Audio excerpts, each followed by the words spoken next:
नमस्कार, संजय वाच में आपका स्वागत है। मैं संजय सिंह। आज बात फ्रीबीज की, यानी कि रेवड़ियों की। जब जब चुनाव आते हैं तब तब मुफ्त की रेवड़ियां बांटने का मुद्दा चुनावी हवा में तैरने लगता है। हर एक पार्टी दूसरी पार्टी पर यह आरोप लगाती है कि वो पार्टी मुफ्त की रेवड़ियां बांट रही है और मतदाताओं को लुभा रही है। कोई बिजली फ्री में देने की बात करता है तो कोई लाडली बहना के नाम पर महिलाओं को उनके खाते में कुछ धनराशि डालने की बात करता है।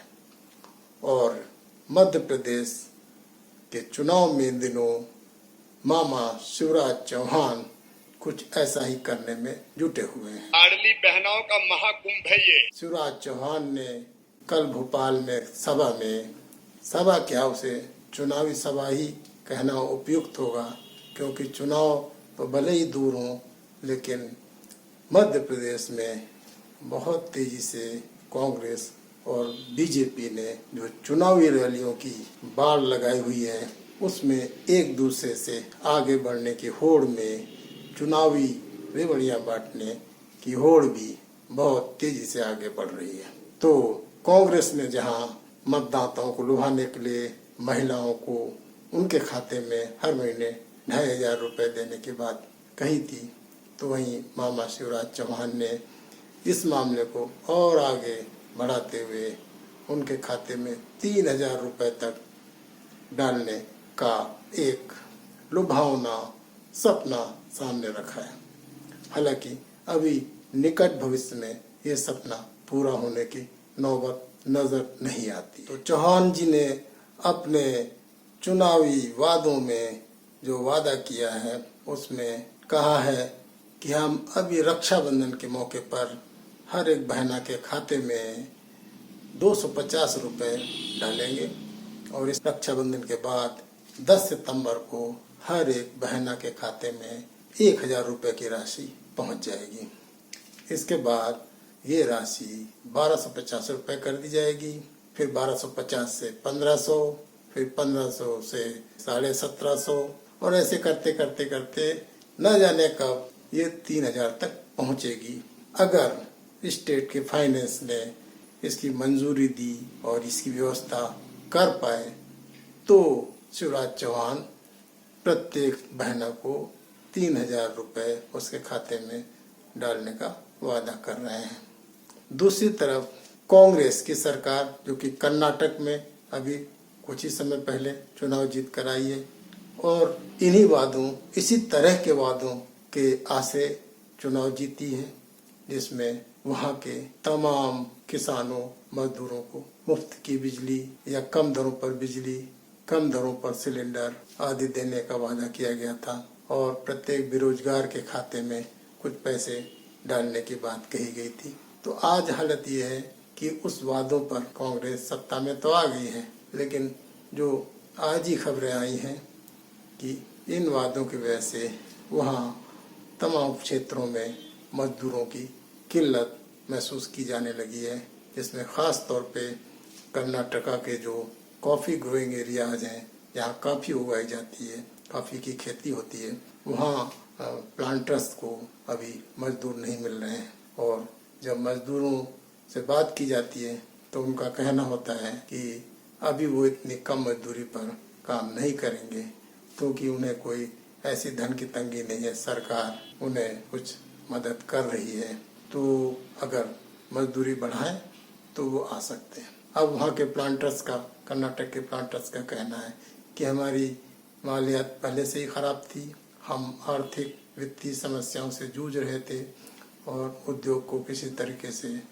आगे बढ़ाने के प्रयासों में लगे हुए थे कोविड के बाद की परिस्थितियों में, जबकि अब मजदूर भी नहीं मिल रहे, तो इस उद्योग को वो कैसे आगे बढ़ाएंगे और आगे क्या इसको इन परिस्थितियों से कैसे निपटेंगे, ये उनके लिए चिंता की बात है। तो एक तरफ राज्य सरकारें चुनाव के मद्देनजर चुनाव जीतने के लिए तमाम राजनीतिक दल मतदाताओं के सामने लुभावने वादे करते हैं और मुफ्त की रेवड़ियां बांटने की बात करते हैं। दूसरी तरफ राज्यों की जो आर्थिक स्थिति है, जो उनकी अर्थव्यवस्था है, उसकी हालत किसी से छुपी नहीं है। आए दिन कभी आरबीआई तो कभी प्रधानमंत्री तो कभी वित्त मंत्री की तरफ से इस बात के लिए राज्यों को आगाह किया जाता रहता है कि वो मुफ्त की रेवड़ी कल्चर में ना आए और इस तरीके के लुभावने वादे ना करें जिनको पूरा करना उनके लिए मुश्किल हो। और इस कड़ी में ख़ास तौर पे जो दिल्ली के मुख्यमंत्री हैं अरविंद केजरीवाल, उनका नाम काफ़ी बढ़ चढ़ कर लिया जाता है, क्योंकि रेवड़ी कल्चर को आगे बढ़ाने में उनकी बड़ी भूमिका मानी जाती है। और दिल्ली के लोगों को सबसे पहले मुफ्त बिजली और पानी देकर उन्होंने ही इस तरीके की जो राजनीतिक दलों में होड़ उसकी शुरुआत की, ऐसा माना जाता है। और अभी भी वो केजरीवाल जी इस मुफ्त की रेवड़ी की कल्चर को ये कहकर जायज़ ठहराने का प्रयास करते हैं कि अगर भ्रष्टाचार मुक्त कर दिया जाए राज्यों को और सभी दल ईमानदार हो जाएं, तो जो आम जनता है उसको बहुत सारी सुविधाएं दी जा सकती हैं। सस्ती दरों पर बिजली, पानी और इस तरीके की ज़रूरी जो खुदरा वस्तुएं हैं वो उपलब्ध कराई जा सकती हैं, बशर्ते कि ईमानदारी से काम किया जाए तो काफ़ी पैसे बचाए जा सकते हैं। क्योंकि नेता बेईमानी करते हैं और घोटाले करते हैं और सारा धन नेताओं के और उनसे मिले हुए उद्योगपतियों की झोली में जाता है, इसलिए गरीबों को किसी भी तरीके की जब मदद कोई पार्टी करती है तो उस पर आरोप लगते हैं कि वो मुफ्त की रेवड़ियाँ बांट रही है, जबकि तमाम उद्योगपतियों को खुद केंद्र सरकार ने लाखों करोड़ रुपए की कर्ज माफ़ी की है। तो जब ऐसा हो सकता है तो क्यों ना किसी राज्य में कोई मुख्यमंत्री, यदि वहाँ की माली हालत उसे लगता है कि वो मैनेज कर सकता है, तो अपने मतदाताओं को जो गरीब हैं उनकी इस तरीके से मदद कर सकता है। एक तरफ जहाँ रेवड़ियों को लेकर राज्य सरकारें और विभिन्न पार्टियां और केंद्र सरकार उनके बीच रस्साकसी चलती रहती है, वहीं दूसरी तरफ अगर हम एक निष्पक्ष आलोचक के तौर पर, एक नागरिक के तौर पर देखें तो हमें पता चलता है कि वास्तव में केंद्र सरकार भी कर्ज में डूबी हुई है, उसकी आर्थिक स्थिति भी नाजुक है और राज्य सरकारों की स्थिति भी नाजुक है। केंद्र सरकार के ऊपर ही अकेले कुल मिलाकर लगभग 155 लाख करोड़ रुपए का कर्ज है, जिसमें आंतरिक और विदेशी कर्ज दोनों शामिल हैं। और इसी तरीके से जब राज्य सरकारों की बात आती है तो उन पर भी सब मिलाकर लगभग 75 लाख करोड़ रुपए का कर्ज है। तो राज्य सरकार जो सबसे ज़्यादा कर्जदार राज्य सरकारें हैं, उनमें कौन सी सरकारें हैं आपको बताएं कि कर्नाटक और मध्य प्रदेश उनमें शामिल है। कर्नाटक पर लगभग 5.5 लाख करोड़ रुपए का कर्ज है, जबकि मध्य प्रदेश सरकार पर लगभग 3.5 लाख करोड़ रुपए का कर्ज है। और यही नहीं, ज्यादातर राज्य सरकारों का कर्ज पिछले 5-10 साल के अंदर बढ़ा ही है। इसमें बहुत कम मौकों पर कमी देखने में आई है। अभी हाल में उड़ीसा सरकार संभवतः एकमात्र राज्य है जिसने थोड़ा सा अपना कर्ज घटाया है और बाकी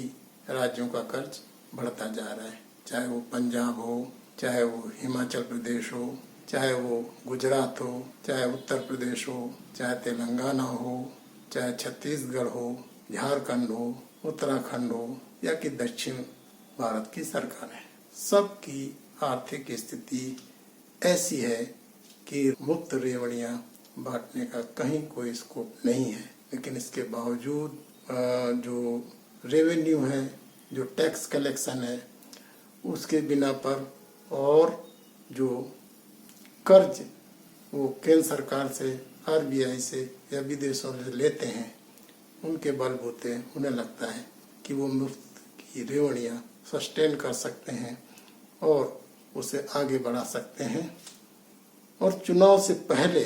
जब कुछ समय बचता है तब इस तरीके के वादे करने की झड़ी लगाई दी जाती है ये नहीं सोचा जाता है कि जब सरकार बनेगी तो इससे कैसे निपटा जाएगा। जैसा कि कर्नाटक के मामले में देखने में आ रहा है कि कर्नाटक ने कांग्रेस ने वादे तो वहाँ किए थे, लेकिन अब वहाँ की राज्य सरकार को उन वादों को पूरा करने में मुश्किलों का सामना करना पड़ रहा है और केंद्र के साथ उसकी रस्साकसी चालू हो गई है। एक दूसरे पर आरोप प्रत्यारोप लगाए जा रहे हैं। आप खुद ही सोचें कि हम जिन लोगों को अपना वोट देते हैं,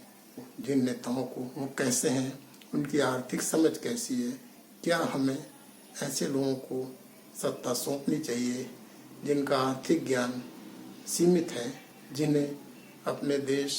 अपने राज्य की, अपने जनता के भविष्य की कोई चिंता नहीं है। आगे उनकी शिक्षा, उनके जो भविष्य में उनके लिए सुविधाएं, इंफ्रास्ट्रक्चर है, अस्पताल, स्कूल, कॉलेज और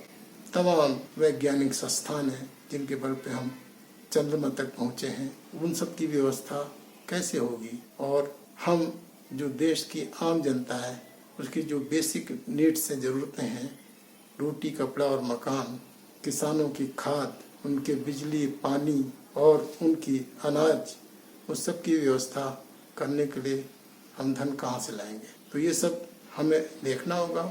और हमें विदेशों के आगे हाथ न फैलाना पड़े। हमारे देश का प्रत्येक नागरिक कर्ज में डूबा हुआ है, तो हम आगे ऐसी स्थिति में न रहें और हम कर्ज से मुक्त हों, पूरी दुनिया में गर्व से सीना तान कर चल सकें। इसे सुनिश्चित करने के लिए हमें ऐसे लोगों को चुनना होगा जो उचित समझ वाले हों, जिनकी आर्थिक समझ हो और जो दूर की सोच रखते हों कि भविष्य में अगले 50 साल या 100 साल में इस देश को कहाँ ले जाना है। तो आज के लिए इतना ही। आगे फिर से एक नया कार्यक्रम लेकर, एक नया विचार, एक नई समस्या लेकर आपके सामने उपस्थित होंगे और फिर आपसे कुछ सवाल पूछेंगे और हम चाहेंगे कि आप अपनी टिप्पणियों से हमें ज़रूर अवगत कराएं ताकि हम जान सकें कि हमसे किस तरीके के कार्यक्रमों की आप अपेक्षा रखते हैं। धन्यवाद।